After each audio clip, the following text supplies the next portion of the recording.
Hello, എൻ്റെ പേര് വിഷ്ണു എന്നാണ്. അപ്പം എനിക്ക് ചെറിയ യൂട്യൂബ് ചാനലൊക്കെ ഉണ്ട്, പക്ഷെ അങ്ങനെ ആക്റ്റീവ് ഒന്നുമല്ല.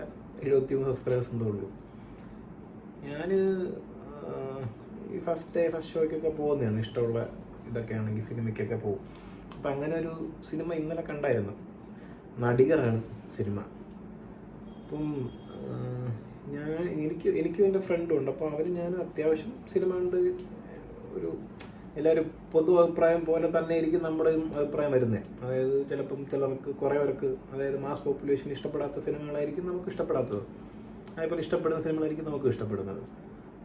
പക്ഷെ ഇന്നലെ ഞാൻ നടികർ കണ്ടിട്ട് ഞാൻ തിയേറ്ററിൻ്റെ പുറത്തിറങ്ങിയപ്പം ഈ നമ്മുടെ ക്യാമറയൊക്കെ പിടിച്ചുകൊണ്ട് വരുമല്ലോ, അങ്ങനെ വന്നപ്പം കുറേ പേര് ഞാൻ ശ്രദ്ധിച്ചു. ഞാൻ ഇങ്ങനെ നടന്നു പോയിക്കൊണ്ടിരുന്നപ്പം എല്ലാവരും അത്ര വർക്കൗട്ടായിട്ടില്ല, അങ്ങനെ അതാണെന്നൊക്കെ പറഞ്ഞുകൊണ്ടിരിക്കുന്നു. അപ്പോൾ ഞാനും ഫ്രണ്ടും ഇങ്ങനെ ചോദിച്ചു, അങ്ങനെ വർക്കൗട്ടായില്ലേ, നല്ല സിനിമയാണല്ലോ എന്നുള്ള രീതിയിൽ ഞാൻ അവനോട് ഇങ്ങനെ ഡിസ്കസ് ചെയ്തു. എന്നിട്ട് വീട്ടിൽ വന്നപ്പം റിവ്യൂ വന്നപ്പോഴും ആരും നല്ലതൊന്നും പറയുന്നില്ല. ചിലപ്പം അശോക് കോക്കിൻ്റെ വീഡിയോ ഞാൻ കണ്ടായിരുന്നു. അപ്പോൾ പുള്ളിയും ഒരു ആവറേജ് സാധനം അല്ലെങ്കിൽ ബിലോ ആവറേജ് സാധനം രീതിയിൽ പറയുന്നു. അപ്പം ഞാൻ കണ്ടിട്ട് എനിക്ക് സിനിമ ആക്ച്വലി വർക്കായി. ഞാൻ ബിലോ ആവറേജ് എന്നും പറയില്ല, ആവറേജ് എന്ന് ഞാൻ എബോ ആവറേജ് എന്നേ പറയുള്ളൂ. അത് ബെസ്റ്റ് ഫിലിമും അല്ല, എബോ ആവറേജ് ആണ് സിനിമ. അതായത് കോസ്റ്റ്യൂംസ് ആണെങ്കിലും മ്യൂസിക് ആണെങ്കിലും എല്ലാം ഒരു തിയേറ്റർ എക്സ്പീരിയൻസ് ചെയ്യാനുള്ളൊരു പടമാണ്. റിവ്യൂവിലൊക്കെ പറയുന്നതെന്ന് പറഞ്ഞാൽ ഇത് കൊള്ളൂല, ഒരിടത്തും ഒരു കണക്ഷൻ കിട്ടിയില്ല. അങ്ങനെ കണക്ഷനൊക്കെ എന്തിനാണ് സിനിമയ്ക്ക്? നമുക്ക് കണ്ടുകൊണ്ടിരിക്കാം, നല്ല പടമാണ്. അതായത് ഫസ്റ്റ് ഹാഫ് തീരുന്നത് നമ്മൾ അറിയത്തോലുമില്ല, പെട്ടെന്ന് പോകും സിനിമ.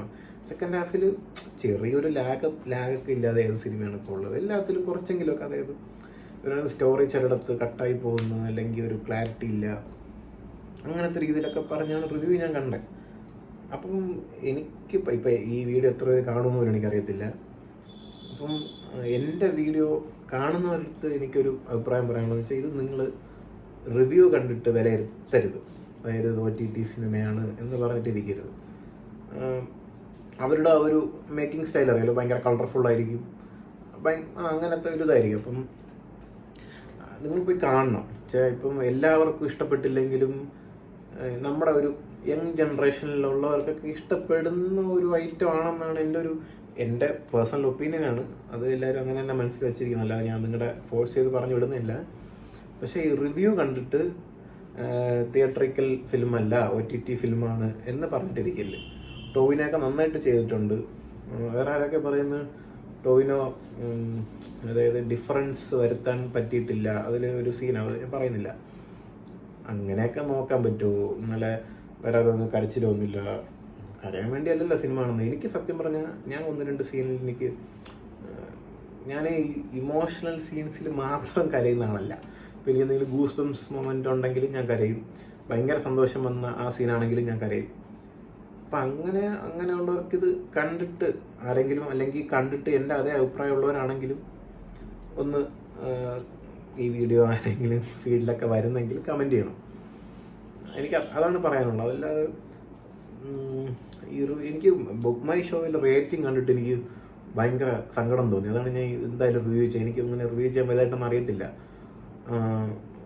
ബുക്ക് മൈ ഷോയിൽ എനിക്ക് തോന്നുന്നു 2.7K വോട്ടിങ് ചെയ്തിട്ടുള്ളതിൽ 6.7 അത് കണ്ടപ്പോൾ എനിക്ക് ഭയങ്കര ഇതായി.